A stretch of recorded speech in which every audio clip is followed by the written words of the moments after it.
Oke teman-teman semua, pada sore hari ini kita bertemu kembali, kita membahas ada di sini hasil yang kita kumpulkan, ada beberapa pertanyaan-pertanyaan untuk interview khusus customer service ya.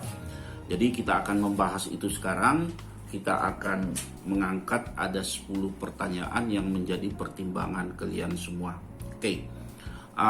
Teman-teman, sekedar untuk teman-teman pahami bahwa semakin hari minat teman-teman kita di luar sana untuk masuk menjadi customer service profesional semakin lama semakin meningkat, dan mungkin bisa saja dipengaruhi karena mereka telah menyadari bahwa posisi di customer service ini sebenarnya kalau kita lihat sangat menjanjikan. Kenapa saya katakan menjanjikan? Karena sebagai customer service itu dia berhak untuk mengetahui 3 hal. Hal yang pertama, dia berhak untuk mengetahui produk. Hal yang kedua, dia berhak mengetahui proses. Dan hal yang ketiga, dia berhak juga untuk mengetahui perilaku pelanggan. Jadi sebenarnya seperti yang saya katakan tadi bahwa minat orang untuk masuk di dunia customer service semakin lama semakin meningkat karena dia memahami betul bisnis itu secara keseluruhan. Sekali lagi saya katakan, dia memahami produk, dia memahami proses, sistem, prosedur, ya, itu masuk proses. Dan yang ketiga, dia memahami yang disebut dengan behavior atau customer behavior. Jadi oleh karena itu kita itu sebagai kandidat customer service tidak cukup hanya untuk memahami bentuk dari pertanyaan atau apa saja yang ditanya, tetapi kita harus paham ini tujuan pertanyaannya ini kemana arahnya. Jadi jangan diinterpretasikan pertanyaan itu secara letterlek, secara kalimat. Jadi teman-teman harus bisa mengarahkan ini kemana tujuannya. Jadi di sini saya akan mengangkat beberapa pertanyaan ya yang mungkin bisa teman-teman bisa pahami. Mari kita mulai dengan pertanyaan pertama. Apa yang Anda ketahui mengenai customer service? Nah, ini pertanyaan yang menurut saya template dari seorang HRD menanyakan bahwa what do you know about the customer service? Apa yang kamu tahu tentang dunia customer service? Jadi teman-teman harus bisa menginterpretasikan yang dimaksud di sini bukan posisinya, bukan orangnya, bukan jabatannya, tetapi yang dimaksud dengan pertanyaan di sini, kamu paham dengan dunia customer service secara job content atau tidak? Ya, itu yang arah dari pertanyaan itu. Jadi sebagai kandidat customer service, Anda menceritakanlah sebagai customer service itu misalnya dia adalah representatif dari perusahaan, ambasador dari perusahaan, cermin dari perusahaan. Anda tinggal elaborasi. Itu maksudnya apa yang Anda tahu tentang customer service.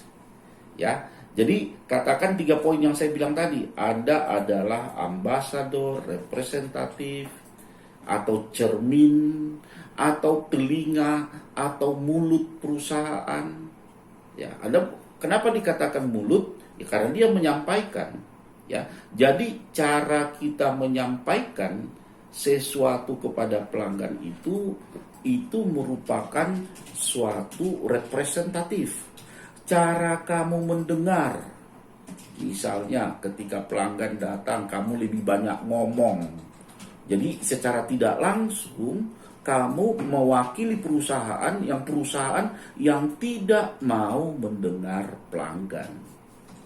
Ya, jadi katakanlah seperti ini. Oh, what I know about customer service, dia itu adalah representatif, dia itulah ambassador, dia itu adalah cermin perusahaan, dia itu adalah mulut perusahaan, dan dia itu adalah telinga perusahaan. So you have to tell everything the good things, so yang bisa kalian berikan kepada pelanggan kamu. Nah, pertanyaan yang kedua, apa yang Anda ketahui mengenai perusahaan dan produk kami? Nah, ini pertanyaan ini sebenarnya tujuannya untuk mengetahui seberapa antusias kamu ingin bekerja di perusahaan tersebut. Seberapa antusias.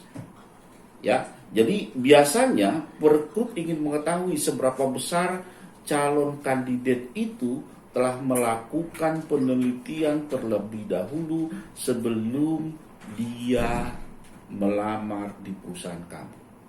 Jadi sekali lagi alasannya sebagai customer service kamu harus, ini terkait dengan pertanyaan yang pertama, ya. Bagaimana kamu mewakili diri kamu sebagai representatif perusahaan? Ingat itu ya.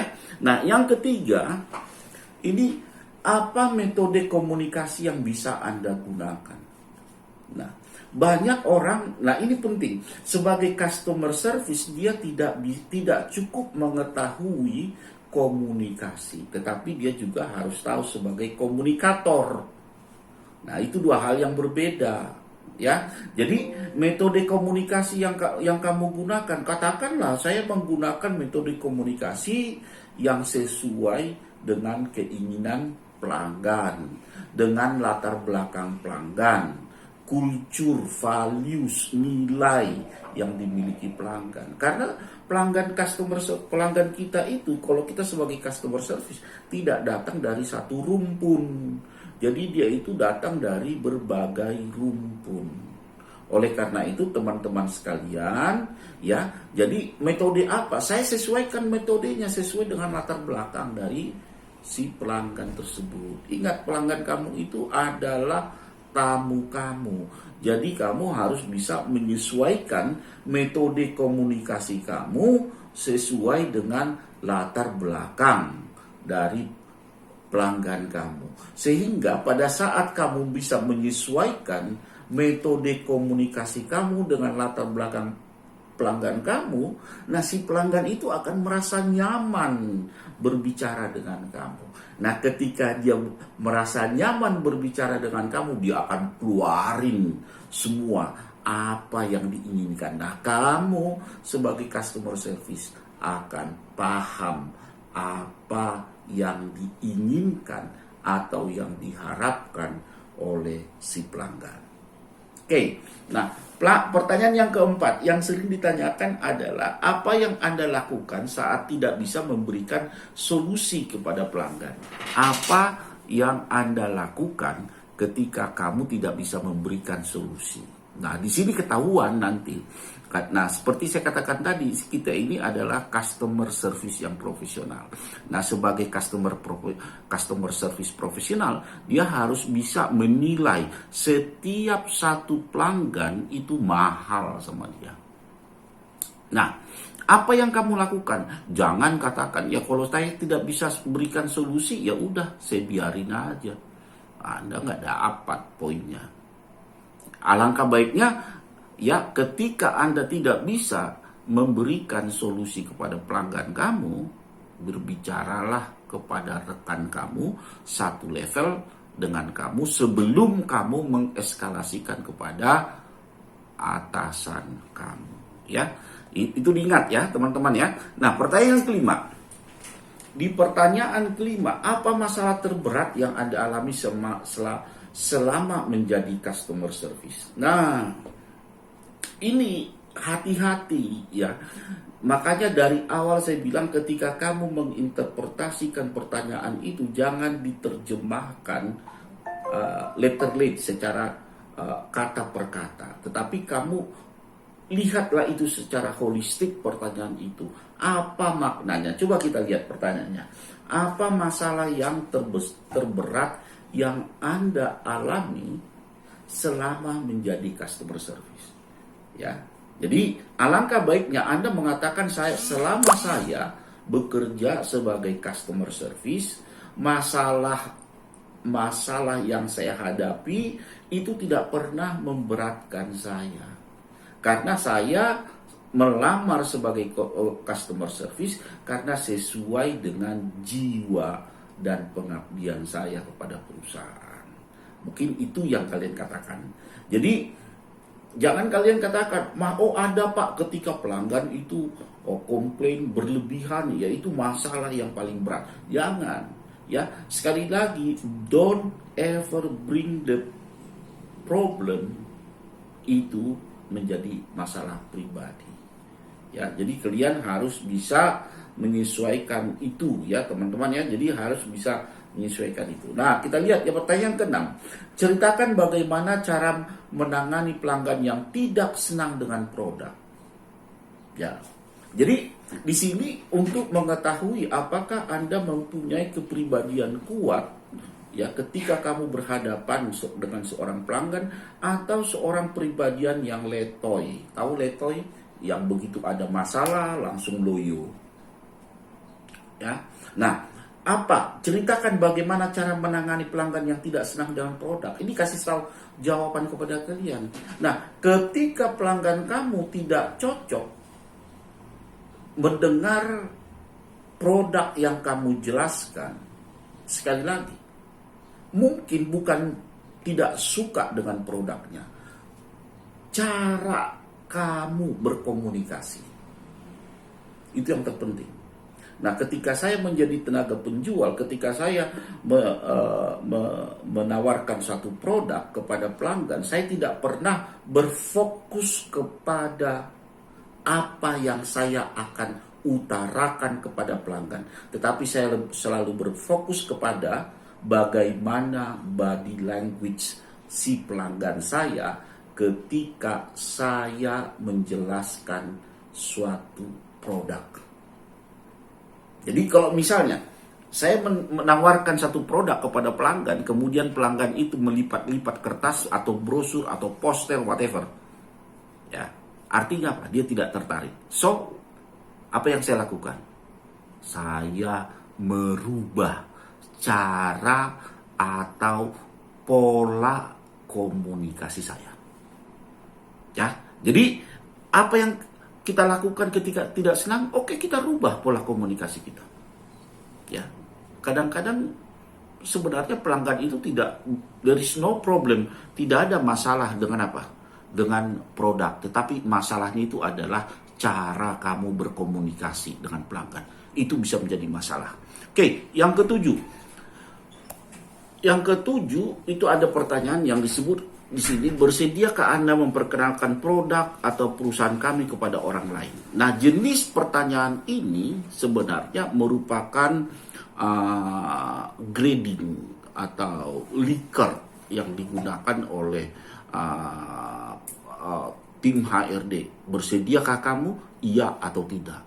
Nah, salah satu yang ingin diketahui kepada Anda sebagai kandidat customer service, kenapa ditanya demikian? Ya, untuk mengetahui ya seberapa gigih kamu, seberapa antusias kamu mengenalkan jasa atau servis kamu kepada orang lain. Ya. Jadi seberapa bersedia? Nah, apakah kamu orang yang pesimis? Apakah kamu orang yang optimis? Itu tujuan dari pertanyaan ini. Apakah kamu orang yang negative thinking atau kamu orang yang positive thinking? Oke. Pertanyaan yang berikut ya, menurut Anda seperti apa keberhasilan yang ada di perusahaan ini? Nah, ini keberhasilan. Ketika ditanya keberhasilan itu, ada orang mengukur suatu keberhasilan hanya sebatas finansial saja. Jadi ada orang mengukur keberhasilan karena desain gedung kantor atau desain manufacture, whatever it is. Ya. Nah, sekarang ketika ditanya menurut Anda seperti apa keberhasilan yang ada di perusahaan itu. Cobalah kamu melihat itu dari semua aspek.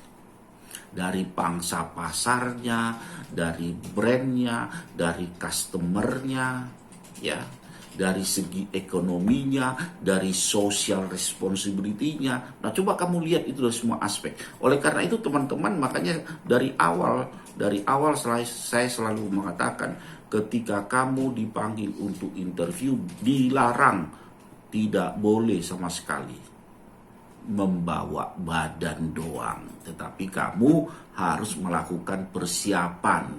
Nah, persiapan apa? Ya, kamu harus research dulu ya tentang perusahaan itu. Jadi ketika ditanya menurut Anda seperti apa keberhasilan yang ada di perusahaan ini, kamu bisa melihat dari semua aspek pangsa pasarnya. Kamu ceritakan ya, kamu ceritakan keuntungan yang didapatkan sosialnya. Ya, jadi banyak keberhasilan. Jadi kalau dibilang keberhasilan itu tidak cukup dengan penghargaan, tapi kamu lihat dari aspek luarnya. Nah, dari situ nanti ya si penguji atau yang menginterview kamu bisa menilai kamu bahwa kamu memiliki wawasan yang luas. Nah, yang ke-9, seperti apa yang pernah, kegagalan seperti apa yang pernah Anda alami. Nah, kita berbicara kegagalan. Nah, di sini HRD ingin melihat bagaimana pemikiranmu terhadap kegagalan. Ya, ada dua tipe manusia. Tipe manusia yang selalu memikirkan kegagalan, tipe manusia yang selalu memikirkan keberhasilan. Apakah kamu ada tipe yang pertama? Nah, kalau tipe yang pertama barangkali tidak ada perusahaan yang ingin bekerja sama dengan tipe yang pertama tadi, yang hanya berfokus kepada kegagalan. Nah, bila mana kamu ada di tipe yang kedua, ya, nah mungkin banyak ya orang atau perusahaan yang ingin mempekerjakan kamu. Nah, kembali kepada pertanyaannya, kegagalan seperti apa yang pernah Anda alami? Nah, kegagalan ini jangan sekali-kali menjadi batu penghambat bagi kamu. Jadi katakanlah, ya selagi kita hidup itu ada kegagalan, ada kesuksesan. Tetapi ya tunjukkan kepada HRD bagaimana positifnya pemikiran kamu terhadap kegagalan dengan cara mengatakan seperti ini. Bagi saya, kegagalan itu adalah merupakan kesuksesan yang tertunda. Mungkin statement itu bisa kalian gunakan. Nah, ini sebenarnya sudah pernah dikatakan oleh John Maxwell, ya, mengatakan bahwa kegagalan itu adalah kesuksesan yang tertunda. Jadi sebenarnya pada saat Anda mengatakan kesuksesan yang tertunda, artinya fokus Anda bukan hanya kepada kegagalan, tapi fokusmu kepada kesuksesan. Ya, oke. Pertanyaan yang ke-10, bagaimana cara Anda memberikan solusi terhadap permasalahan yang dialami pelanggan? Nah, di sini ditanya adalah caranya. Ya, cara memberikan solusi. Jadi di sini kita tidak cukup hanya bluffing, ya, tetapi kamu juga harus bisa memberikan jawaban yang logis, tidak berbelit-belit, ya, yaitu kesiapan kamu mendengar, tanggap dan minta maaf dan berjanji untuk memperbaikinya. Ya, kemudian nanti kamu akan cerita solusi-solusi apa yang kamu berikan kepada pelanggan. Jika sekiranya solusi yang kamu berikan itu tidak sesuai dengan keinginan pelanggan, kamu ceritakan juga kamu memberikan beberapa alternatif solusi. Ya.